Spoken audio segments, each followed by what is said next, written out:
আজ সকাল সকাল ঘুম থেকে উঠে এক গ্লাস ছাতু খেয়ে চটজলদি রেডি হয়ে বেরিয়ে পড়েছিলাম আশ্রমের উদ্দেশ্যে। তো hello everyone, welcome back to my channel. নিয়ে আসলাম তোমাদের সাথে একটা নতুন ভিডিও। তো এবার থেকে ইচ্ছা আছে আমার রোজ তোমাদের সাথে একটা করে ভিডিও শেয়ার করার। তো ভিডিও শুরুতেই তোমাদেরকে বলে দিয়েছি আজকে যাচ্ছি আমরা গুরুদেবের আশ্রমে। অনেক দিন ধরে ভেবে রেখেছিলাম গুরুদেবের আশ্রমে যাওয়ার জন্য, তো সেইভাবে টাইম হয়ে উঠছিল না। তো আজকে হঠাৎ করে সবাই মিলে ঠিক করলাম, যেহেতু আজকের ওয়েদারটা সত্যিই খুবই সুন্দর ছিল, সকাল থেকে বৃষ্টিও হচ্ছিল, তার জন্য ভাবলাম যে আজকে গরমটা খুবই কম অন্য দিনের তুলনায়, তো আজকে বেরিয়ে যাওয়া যাক। তো সেই জন্য আমরা প্রথমে চলে আসলাম আমাদের স্টেশনে। আর ফার্স্ট ট্রেনটা আমরা মিস করেছিলাম, সেই জন্য আমাদের অনেকক্ষণ বসতে হয়েছে। তো তারপরে ওখান থেকে ফল মিষ্টি নিয়ে ফাইনালি আমরা ট্রেনে করে চলে আসলাম ঠাকুরনগর স্টেশনে। আর কোথাও যেতে গেলে আমাদের একদম ধরা বাঁধা লেট হবেই। তো আজকেও সেইভাবে আমাদের তাড়াতাড়ি বেরোনো হলেও আমরা ফার্স্ট ট্রেনটা ধরতে পারিনি, সেই জন্য আমাদের অনেকটাই লেট হয়ে গেছিলো, যেহেতু এই লাইনে ট্রেনটা অনেকটা পরপর সকালের দিকে। তো ট্রেন থেকে নেমে আমরা এখান থেকে হেঁটে যাচ্ছি গুরুদেবের আশ্রমে। এখান থেকে একদম অল্প টাইম 5 মিনিটের হাঁটা পথেই আমরা চলে এসেছি দেখো আশ্রমে।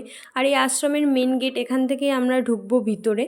আর এই স্টেশন থেকে তোমরা এই গুরুদেবের আশ্রমে টোটো বা ভ্যানে করেও আসতে পারো, কিন্তু যেহেতু একদম অল্প টাইমের হাঁটা রাস্তা, জাস্ট 5 মিনিট লাগে, সেই কারণে আমরা হেঁটে হেঁটেই চলে এসেছি সবাই মিলে গল্প করতে করতে। আর এদিকে দেখো আশ্রমের ভিতরে প্রচুর কাজ হচ্ছে।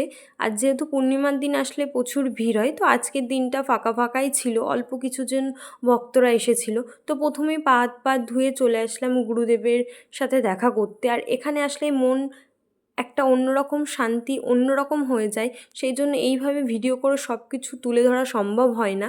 তো এখানে অল্প একটু তোমাদেরকে আমি আমাদের গুরুদেবকে দর্শন করালাম।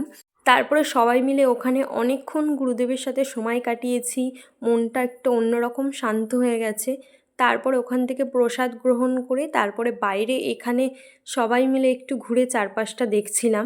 আর আমার দীক্ষা নেওয়া এখান থেকেই, বিয়ের পরে আমরা বাড়ির সবাই মিলে 4জন মিলে এখান থেকে দীক্ষা নিয়েছি। আর একদম সকাল থেকে বিকেল পর্যন্ত সারা দিনটা আমরা আশ্রমে কাটিয়েছি। কিন্তু তোমাদের ভিডিও শুরুতেই আমি বলেছি যে সেইভাবে কখনোই সম্ভব নয় যে গুরুদেবের আশ্রমে এসে প্রত্যেকটা জিনিস তোমাদেরকে ভিডিও করে দেখানোর, কারণ এখানে আসলে মনটা একটু অন্যরকমই হয়ে যায়, তখন আর ভিডিও করার কথা মাথায় থাকে না। তো এখানে এসেছিলাম আমি এই মন্দিরটায় প্রণাম করতে, মাকে একটা ফটো তুলে দিতে বলেছি, তো মার ভিডিও হয়ে গেছে, তো তারপরে আমি আবার আসলাম ঠিক করে দিতে। তো তারপরে এদিকে দেখো আমাদের আজকে মোটামুটি ঘোরা কমপ্লিট, আর গুরুদেবের সাথে যে দরকার ছিল সেটাও মিটে গেছে, গুরুদেবকে দর্শনও করা হয়ে গেছে। তো এখন আমরা ফিরবো বাড়ির দিকে। তো সবাই কখনো যদি আবার আশ্রমে আসি তখন তোমাদেরকে চেষ্টা করব পুরোটা ঘুরিয়ে দেখানোর, কারণ এখন আশ্রমে প্রচুর কাজ হচ্ছে। আর পূর্ণিমার দিনই বেশি ভিড় হয়, পূর্ণিমা করে এখানে দীক্ষা দেওয়া হয়, সেই জন্য সেই দিন লোকজন বেশি থাকে। আর যেহেতু আশ্রমে কাজ হচ্ছে বলে আমি আর পুরোটা তোমাদেরকে ঘুরিয়ে দেখালাম না।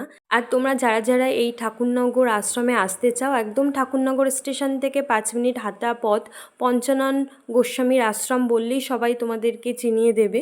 তো যদি কেউ এই আশ্রমে আগে এসে থাকো তো অবশ্যই কমেন্টে রাধে রাধে লিখে যেও। তো এখন আমরা যাচ্ছি স্টেশনের দিকে। আর যেহেতু ট্রেনটাও ছিল একদম টাইম মতো, এই জন্য আমরা তাড়াতাড়ি নেমে গেছি হাবড়াতে। আর সেখান থেকে মা আর ওরা সবাই বাইকে করে গেছে, আর আমি আর দিদি টোটো করে ফিরছি এখন বাড়িতে। তো আজকে আমার ভিডিওটা ছিল এই পর্যন্তই। কেমন লাগলো অবশ্যই কমেন্ট করে জানিও, আর ভালো লাগলে লাইক কমেন্ট শেয়ার অবশ্যই করো। তো দেখা হবে নেক্সট ভিডিওতে। সো বাই বাই, টাটা, সবাই ভালো থেকো।